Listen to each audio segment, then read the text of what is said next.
doing? Good. Thank you so much for coming out tonight for this event. So my name is Jess Kell, and I'm here to talk about the impact of parental incarceration. And I'm here through an event called Public Philosophy Week, which is an annual event sponsored by the UVM Philosophy Department. And there'll be people speaking at venues all over Burlington and outside of Burlington. Somebody told me they were doing a talk in Richmond, and there's you can find information. They have an Instagram account, so if you're interested in some other conversations, there's going to be lots of interesting topics being discussed this week, and I believe next week as well. Okay.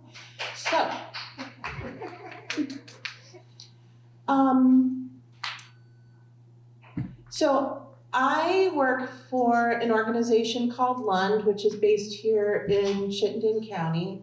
And the program that I work for is called Kids Apart. And it's a program that's been providing services to incarcerated mothers, their children, and their children's caregivers for about 22 years. And I work inside the Women's Correctional Facility. I'm there full-time. And our program is contracted by the Department of Corrections. We're contracted to provide these services to families experiencing parental incarceration.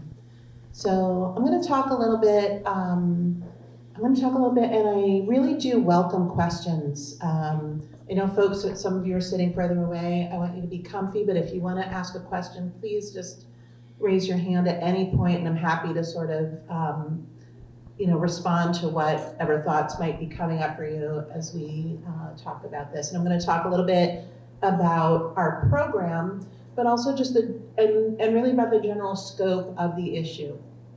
So where I'll start with that is by letting you with a little bit of data. In the state of Vermont, each year 6,000 children experience having a parent who's under the supervision of the Department of Corrections. So when we say under the supervision, that means that some people are incarcerated, that they're in jail, and other people are on what we call furlough or probation or parole. Vermont has a really unique system. There are, I believe there's only one or two others in the country where folks, so generally when we think of somebody going to prison, in most of the country you commit a crime, you receive a sentence, let's say it's 2 years, and then you serve 2 years in prison. In the state of Vermont, you receive a minimum sentence and a maximum sentence. So you're more likely to receive a sentence of 6 months to 2 years. And at 6 months, you're eligible for something called furlough. And you can leave the correctional facility with a really high level of expectations, a 24-hour curfew that you really need to be where you said you were going to be. And the challenge with this is that people can very easily get returned to prison without having committed another crime. So in Vermont, we have a lot of folks, especially women, who cycle in and out of the facilities. Relapsing is a reason somebody may be returned to prison. It could be because you've lost your housing, which given our current housing crisis, how people don't lose their house, how people are even housed in this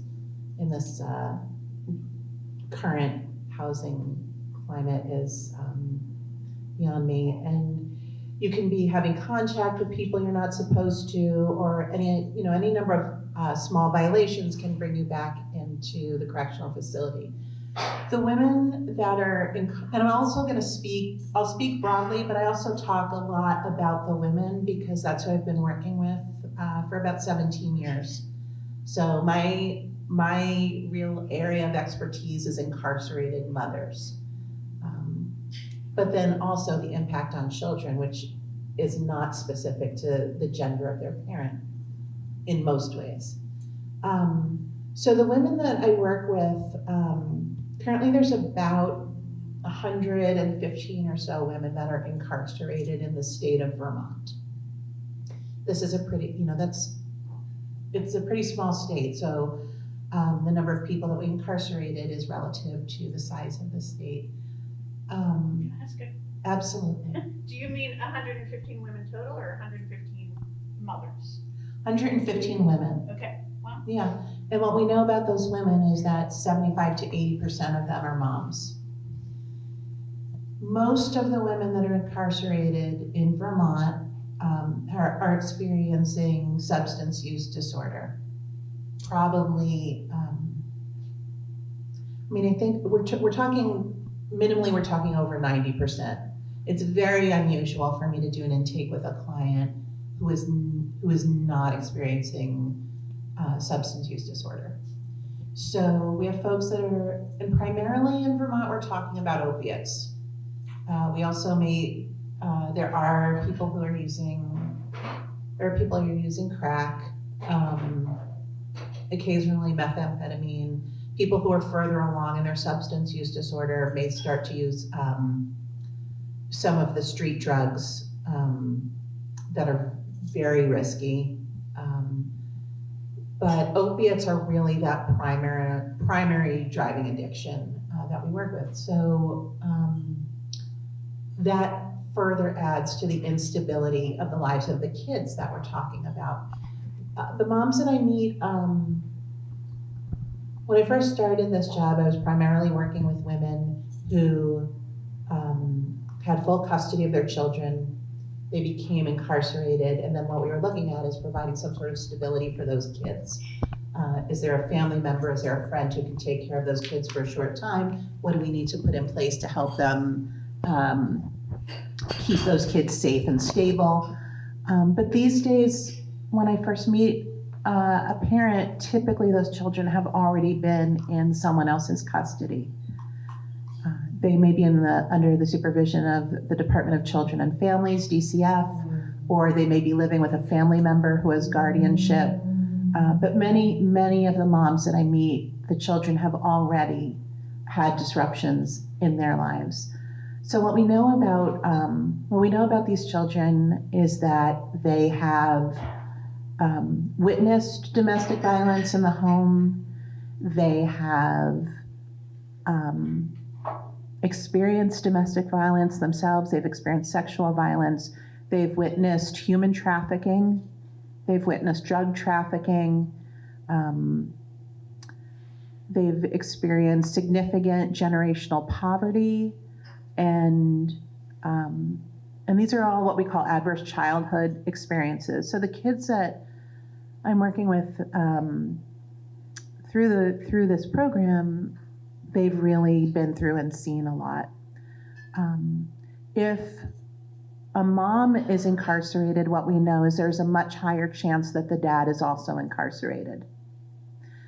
If we are talking about one mom who has children who have different fathers, at the time that a mom becomes incarcerated or becomes unavailable to care for them, there's a high chance that those children are being separated from their siblings. One child may go live with their dad, and the other may go live with a maternal aunt, and maybe those two parties don't necessarily get along. If the children are living at home, at the time that a parent first becomes involved with the system and the children are separated, often those homes are locked, and so the people caring for those children may not even be able to get their most basic necessities. They may not be able to get that child's teddy bear and their pajamas.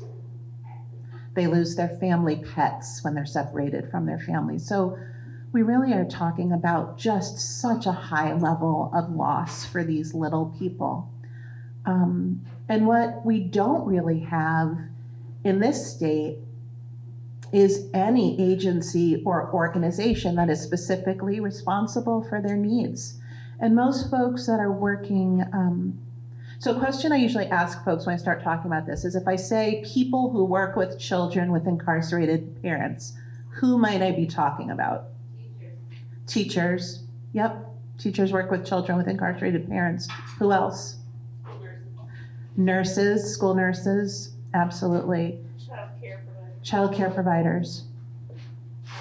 Right. Little league coaches, school bus drivers,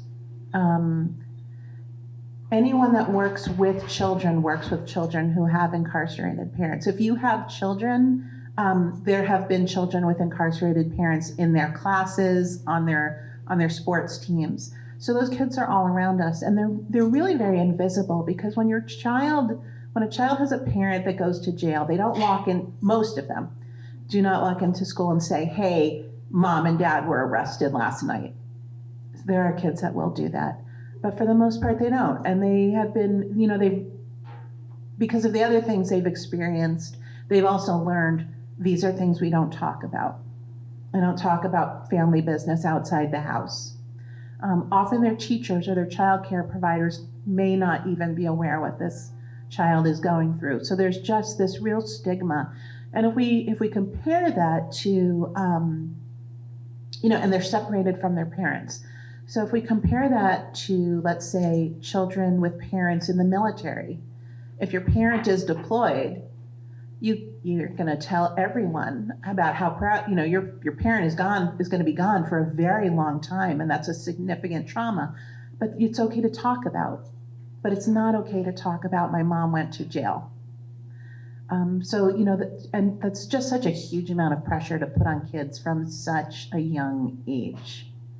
So, so I think a lot about these kids and what they carry through all of this. So a little bit about our program.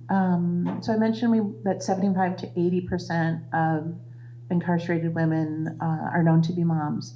So our program, Kids Apart, is based inside the correctional facility, and that's where I spend 40 hours a week, Monday through Friday. I've got some photos in front of me, and these are pictures of my office, which is basically a playroom.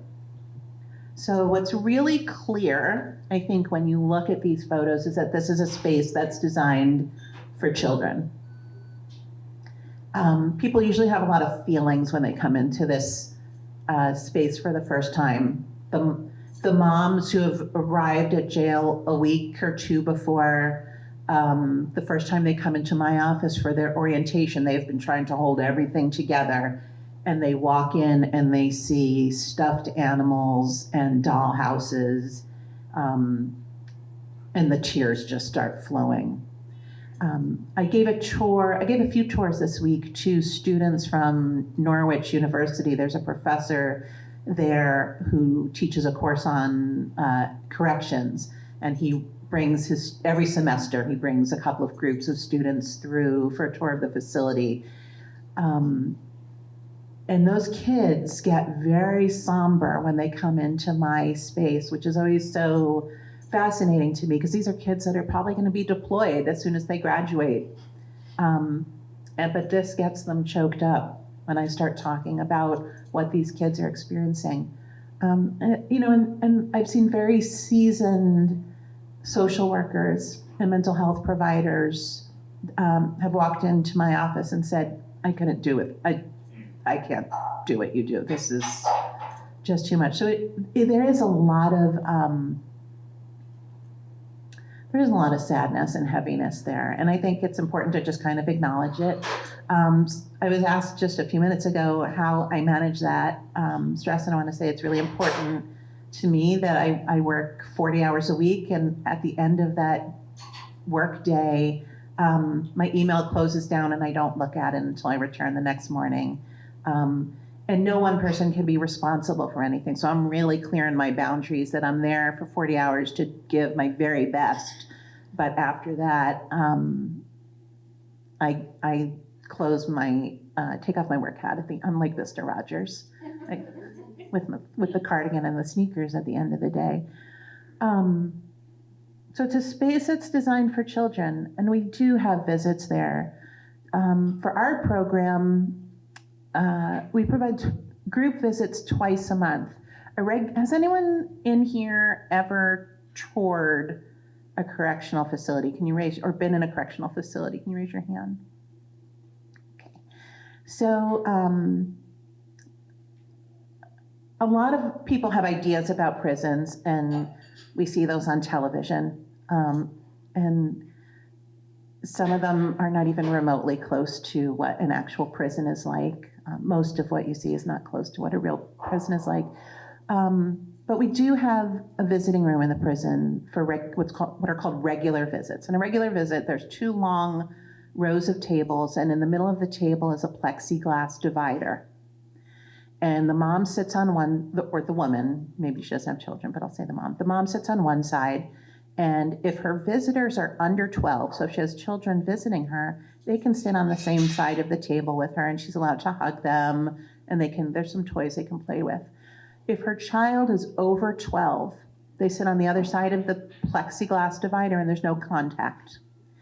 So imagine a pair of siblings, an 8-year-old and a 14-year-old. 8-year-old can come sit next to mom, have full contact with her for a 2-hour visit. 14-year-old is across the table. So, for most moms, that's absolutely unimaginable. So what our program offers is an alternative. So we have a space where no matter how old the child is, they're allowed to have contact with their mom. So whether we're talking about an infant or a 17-year-old, when they come into Kids Apart and they sit on one of these couches, full contact for the whole time. And I can tell you that some of the snuggliest kids that come into the visit are the teenagers. The teenagers are most likely to be curled up on that couch for the entire 2 hours with their arms and legs intertwined with mom. The toddlers are much too busy for that to happen. And then, yeah. Do you know what's the rationale for that age level, that cutoff? The rationale is based in the concerns about contraband coming into the correctional facility on children.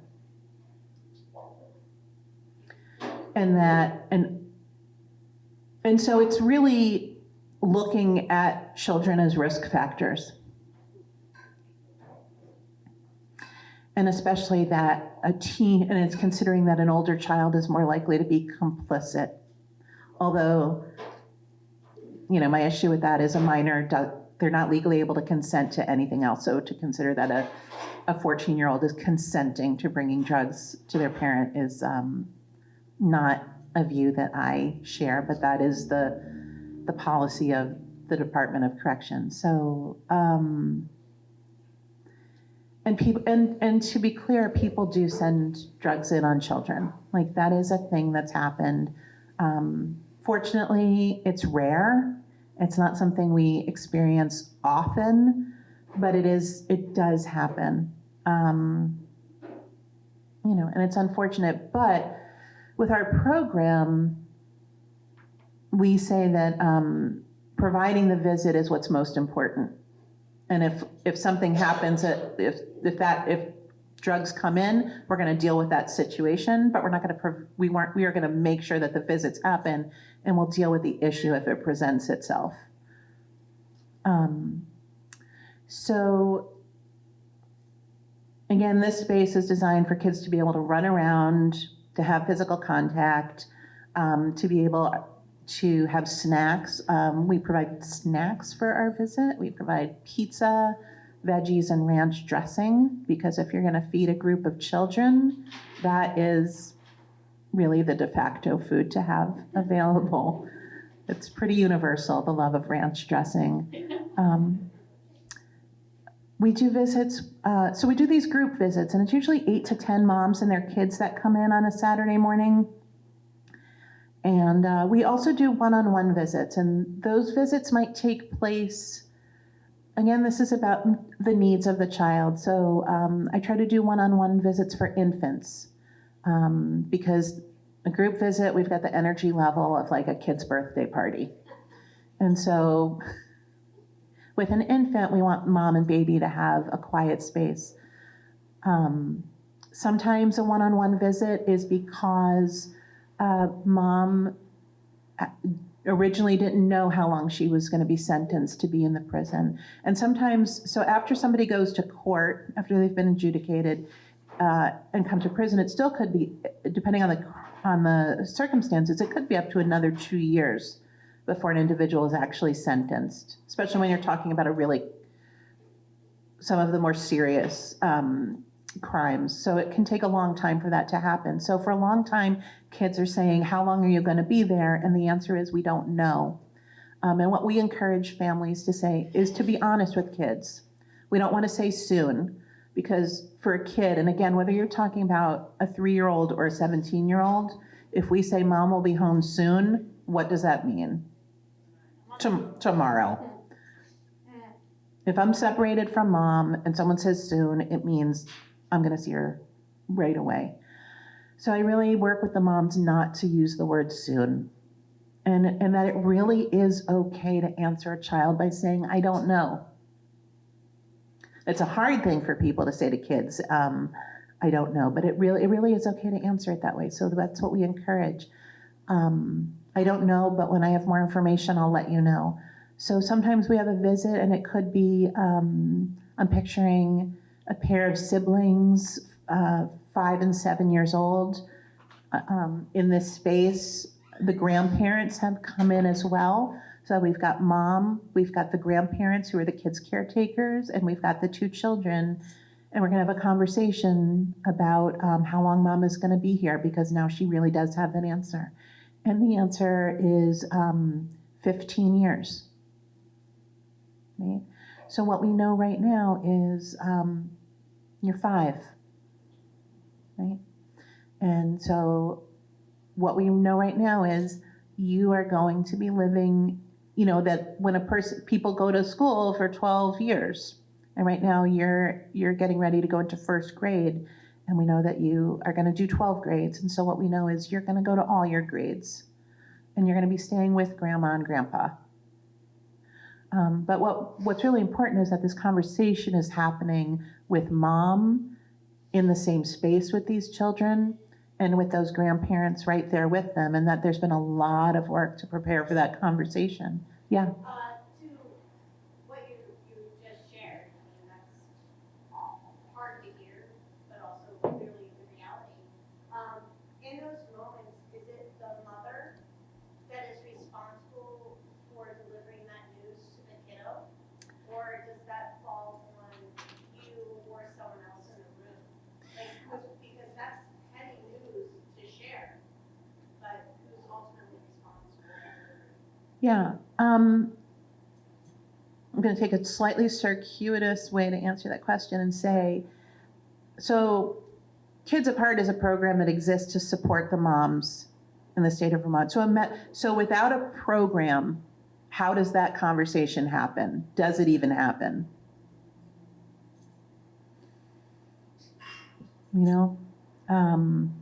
I think there's some families who figure it out and make the best with it and, get some support from resources. But for most families, how do you even begin to figure out how to address that situation?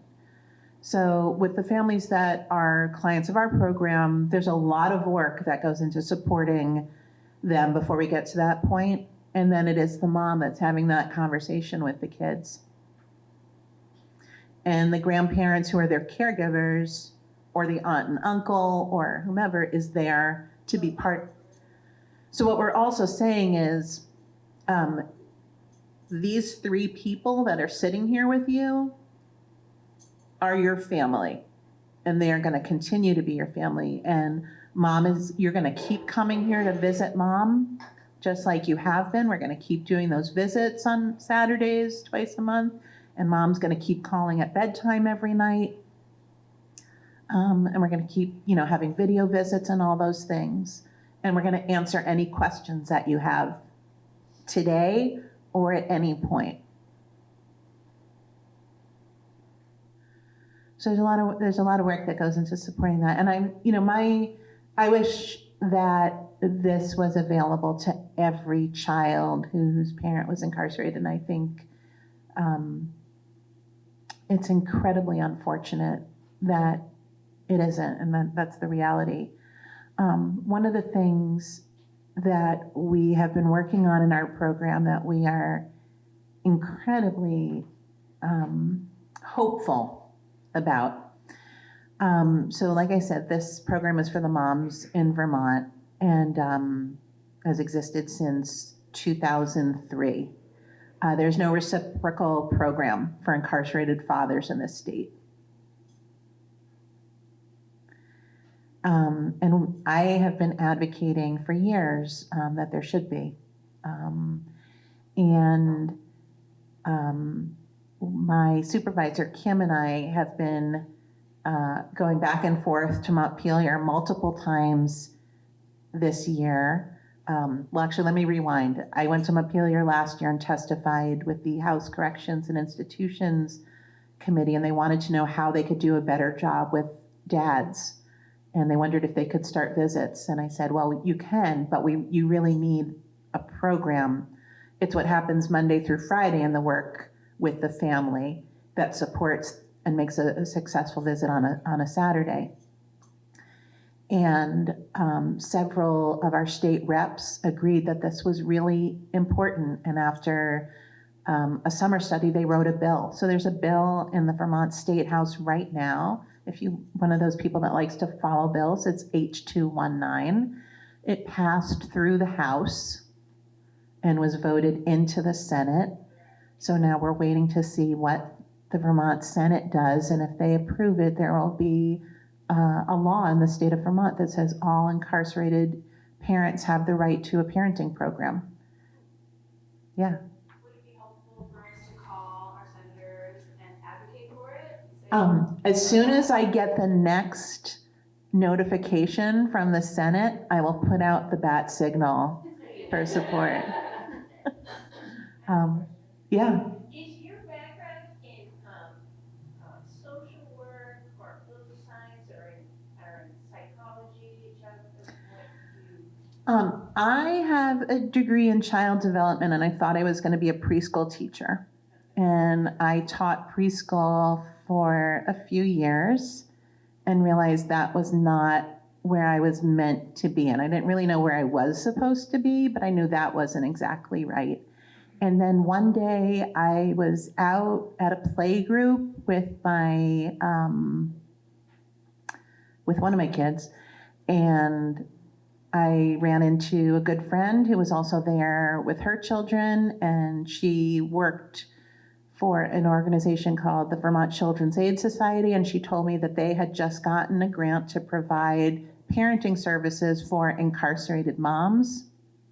And so my story is that that's when everything lit up, and I was like, that's it. That's what I'm supposed to do.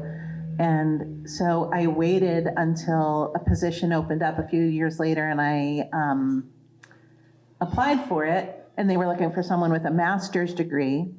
And I explained why my particular work history was relevant. And I had spent 5 years supervising visits between children and their non-custodial parents in the community. So I really had a focus on working with children living apart from their families. And they said, okay, let's try this. So I didn't come in with a social work background, although that would be more of the typical route into this type of work. Yeah. So yeah, when we get a little, I'm hoping within the next few weeks we will get some information on how the bill is doing. But what that bill would mean is that the state of Vermont would start having a program for incarcerated dads. When there are times when I work with children who have a mom that's incarcerated, and there might be a really important meeting, and that mom is down in my office. We've got Zoom open up on my laptop, and she is right there in the room with the DCF workers and the lawyers and the other folks who are making decisions about the children, and nobody was able to get dad in as well because that isn't a possibility. And that's really to me, that's really, it's a huge inequity. These children have the right to have their parents present when decisions are being made about them. They have a right to have people speak up for them who are their parents. And the parents, you know, they may have things that have really, they may have had a lot of challenges. They may have made a lot of mistakes. And they still have a right to be at the table. Yeah. The youngest child I ever had brought in for a visit was 5 days old. Mom was arrested at the hospital after she gave birth. Fortunately, that's a highly unusual situation, but these are things that children experience. People ask me a lot about pregnant women who are incarcerated, and again, fortunately, it's a very rare situation. I will say that the state of Vermont does everything possible to have parents released who are pregnant. They really, we work really hard. Best case scenario is that we can make a referral to the residential program at Lund, and that mom can go there and have her baby with her while she was receiving wraparound services, and be able to stay in that program for an extended amount of time while she really has the support to be able to move forward with her child. Yeah. Recently, a local news article about DCF in Vermont tracking the due dates of women who, like, I don't know if it really makes sense to what you know what I'm talking about. Can you take that, Jess? Yeah. Sure. Yeah, so there was an article that involved DCF, one was named, as well as Collins Hospital. So I can't really comment on this aspect. Yeah, there's allegations about DCF tracking one woman. So, you know, it is being looked into, and, you know, come to resolution, but just to acknowledge that, yes, that was put out there. Had nothing to do with a residential program. Yeah, but that is that really is the best case scenarios when we can get a mom into that program. When moms do deliver here in Vermont, there's a birth plan that gets written around the beginning of her third trimester, so that she is aware of every step of the way what to expect at the end of her pregnancy, and so that security is aware. It's really important to me that the moms are aware of everything that will potentially happen. Women in Vermont are not shackled in labor. That's not a thing that happens here. They are allowed to room in with their babies unless there's any reason that, such as the Department of Children and Families may, if they're involved, there may be restrictions. But as far as the Department of Corrections goes, those moms can room in with their babies. They can breastfeed. When they return to the correctional facility, there is a breast pump available that they have access to, and a designated freezer. So usually what I do is I have the babies come for a visit and have the caregiver bring a cooler. And at the end of the visit, we send caregiver and baby home with a cooler full of breast milk. I've worked with a few moms, one who provided breast milk for 6 months, one who provided breast milk for 18 months. And our program was fortunate to have some grant funding with that family, where we were able to also support them by purchasing a small chest freezer, because there was so much breast milk, there wasn't room in the regular refrigerator. So we're looking at all the different ways that we can support the families. The other thing that we do is that we come out and we talk to people in the community. And we provide training. So I have a coworker who's based I'm in the facility, I have a coworker who's based at the Lund office, and her job is to provide trainings to any group of folks, again, that are people who work with children with incarcerated parents. So she's going to schools. She's going to the DCF offices. She's meeting with Head Start. And we're really talking about what kids experience, how we want to talk to kids about incarceration. We really work with those families to use language that is age appropriate and really honest. And the script we use doesn't change very much. Everybody has rules that they have to follow. And when we break rules, there are consequences.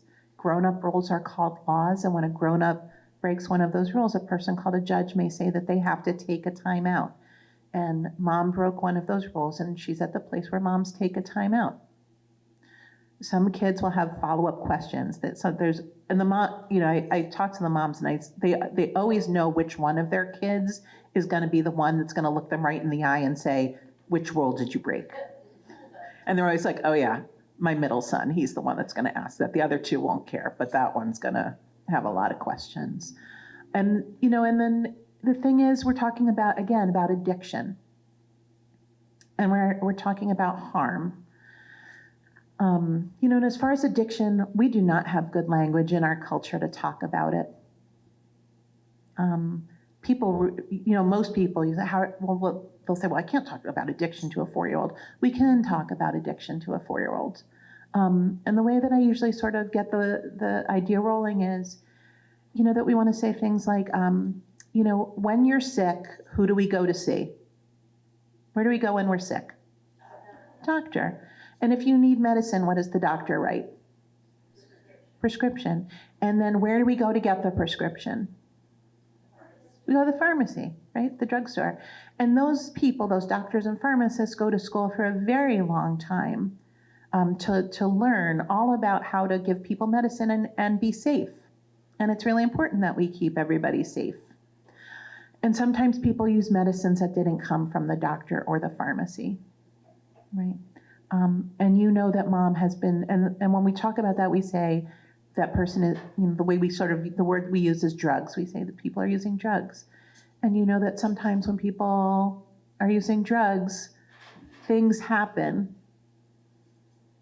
that cause harm, right? So that's what we're talking about. And so that is language we can use even with a 3 or 4-year-old, we can have that kind of conversation. And we can have conversations. That you're not supposed to use your hands when you're angry. And I know that I'm not supposed to use my hands when I'm angry. And I was really angry at somebody and I did use my hands. And it's not okay for people to be hurt. And I have to do some things to make sure that doesn't happen again. Right, so we have a lot of work with families to help them have these difficult conversations because kids are always going to ask these questions. And we want to answer them because what we don't answer for children, they imagine. And that's the other really important thing about visiting is if a child, so some people will say, if she wanted to see her kids, maybe she should have thought of that before she went and did what she did.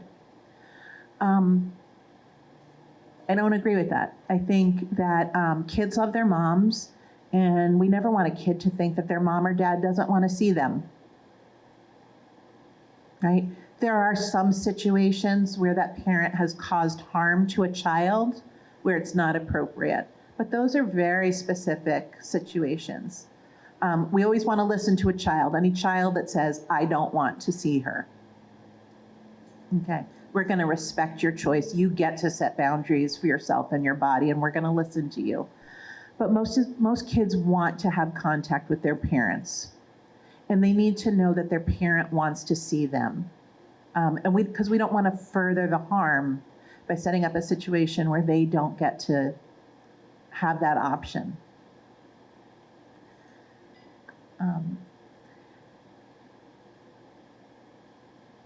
So these, where are we for time? Yeah. So these are things that I think about. Like this is kind of the stuff that I think about all day, every day, and talk about a lot. And I really think it's important, and I really appreciate you all coming out tonight because I think it is important to talk about these things and remember that these children are in our communities, and that we see them, that we see that they're out there, and we think about what they're experiencing, and we think about what laws and regulations and rules are in place that affect them, and how we as a society can do a better job by them. Yeah. I have a really simple question. Okay.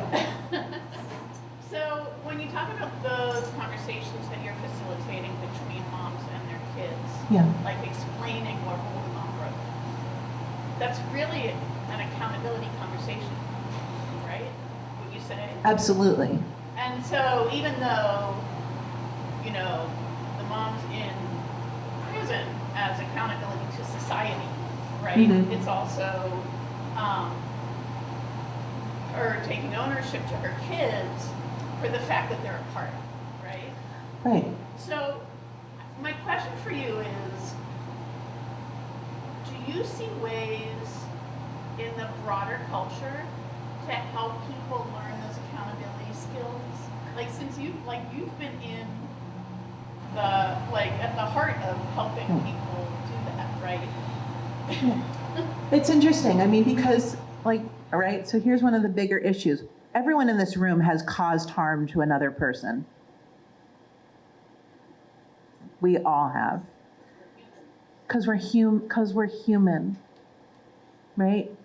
And, you know, there are harms that are caused that we call crimes, right? There are some harms that fall under this category of if you cause this harm and you are caught, you will go to jail. And there's other harms that don't fall into that category.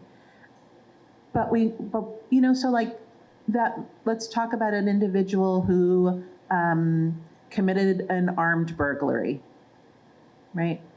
And maybe someone got hurt during that, right? So they robbed a store, they used a weapon, and somebody got very hurt during that situation. So multiple crimes were committed, and there's accountability for that.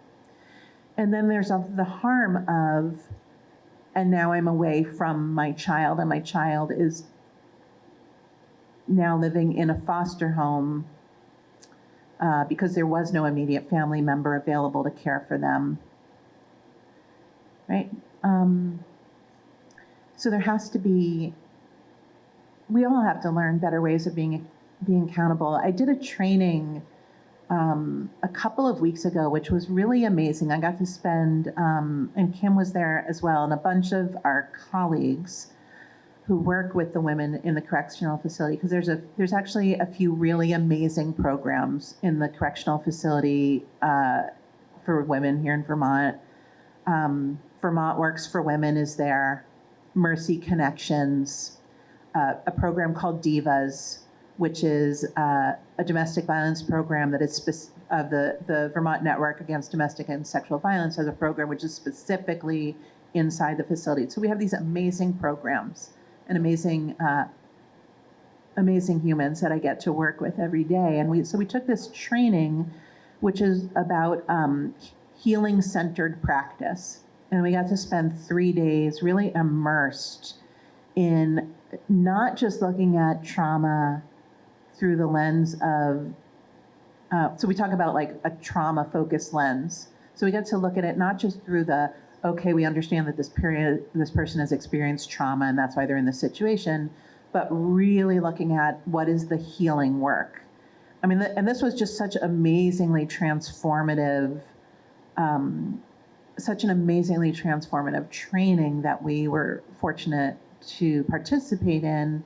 And I, sitting there for those 3 days, I just really felt like everyone could benefit from attending this training and really being able. So there definitely are opportunities out there, but they're not available to us on. It would be amazing if we lived in a healing-centered society. I guess the goal is always keeping that as the place we want to get to and that we're working to get to. is a healing-centered society. Yeah. Back, can you hear me? Pretty far back. I just want to reflect to you that the language that you're using is really human-centered, and it makes an impact. You know, it's beautiful the way that you are giving an implicit respect to everybody that you're talking about. I just want to say thank you for that. Thank you.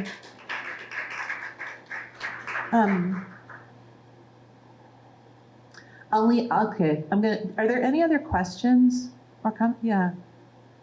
Yes, I mean, like, this is such a great program, and I just can't imagine how much harder these situations are in places or for families where the program doesn't exist. Just wondering if you guys, do you collect any kind of data on like how moms do or kids do in like your program versus like other places or families who aren't part of the program?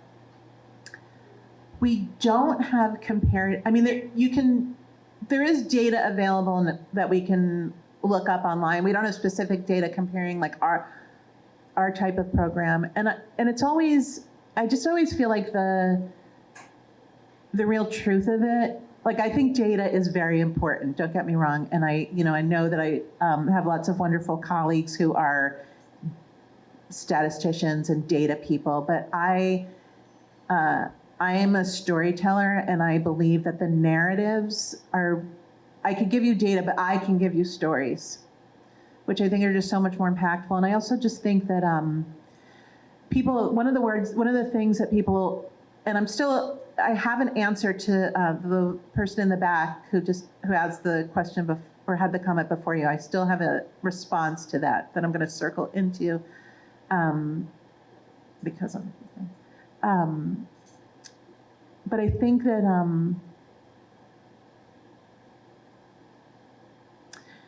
the stories are what humanize it.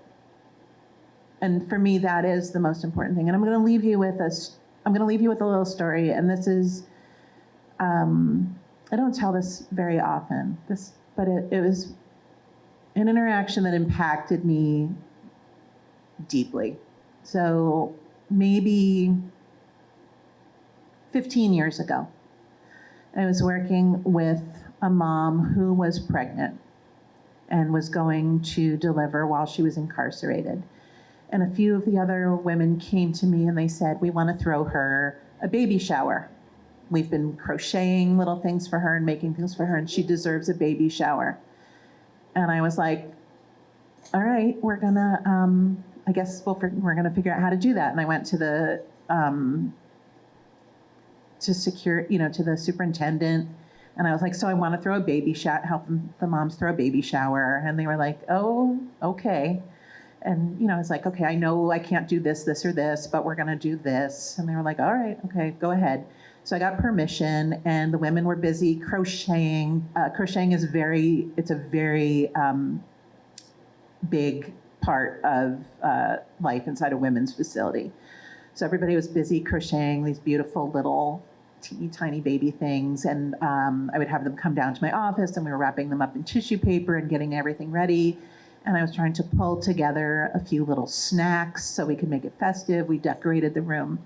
And I went down to the prison kitchen to see if there were any cookies or anything around. And I walked in, and the prison kitchens are typically staffed by the incarcerated individuals. So I walked down, and there's a bunch of women in the kitchen. It was a typical busy day in the kitchen. And I said, so we're throwing this baby shower, and I came to see if you had any cookies or anything we might be able to have for our little party. And a couple of the women started talking to each other, and then they said, wait just a second. And one of them went over to the cooler, and she came back and she said, and I'm going to pause here and say, scarcity is just such a huge piece of incarceration, right? People who are incarcerated have nothing. Like, the amount of nothing they have is just, I don't even know how to explain to you what it's like to just anything you maybe ever owned is gone, right? There is no apartment that you're going back to that's filled with your things. You have a small little box with a few, like two sets of sweats and a few hygiene items. You have maybe a couple of books and some yarn. But that's about it. And these women in the kitchen, one of the perks of working in there is you get to eat a little bit differently than everybody else. They get to make some of their own food. Well, they're not supposed to, but they do. And they had made a cheesecake for themselves. And I don't know what they had used, but they had somehow pulled together a few things, and they'd made a cheesecake for themselves, and they were really looking forward to that cheesecake. And they walked over and they handed it to me, and they said, take this to the baby shower.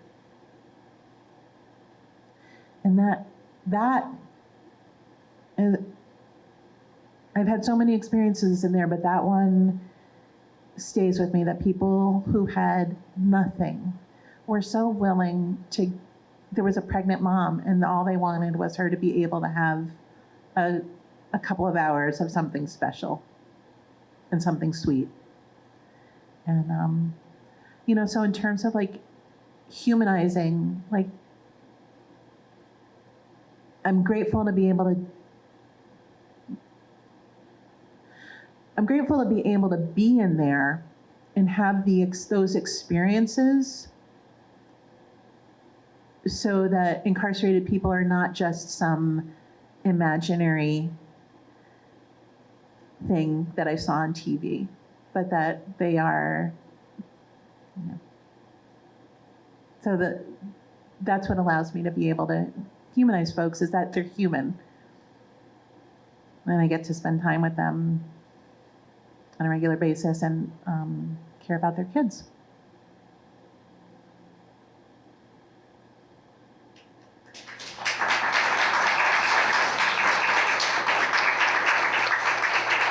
Thank you.